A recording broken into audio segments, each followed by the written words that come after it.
Ubaidullah bin Abdullah bin Utbah bin Masood states that Hazrat Qais, the daughter of Mehsan, was one of those women who were the first of emigrate and took an oath of allegiance to Allah's Apostle sallallahu alaihi wasallam. She was the sister of Ukasha bin Mehsan, who was of the progeny of Asad bin Khuzaimah. He said she informed him that she took her son to Allah's Apostle sallallahu alaihi wasallam, who had not started eating solid food. He would still suckle, and she had pressed his palate due to the swelling of uvula. She feared that there might be any swelling on his palate. She says that Allah's Apostle sallallahu alaihi wasallam said, "Who do you pain your children by pressing these uvula?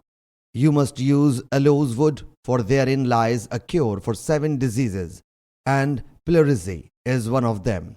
Ubaidullah states that Qais states to him that child pissed in the lap of Allah's Apostle sallallahu alaihi wasallam. Allah's Apostle sallallahu alaihi wasallam whereupon asked for water and spilled the water on it and did not wash it thoroughly. Sahih Muslim Hadees number 5727.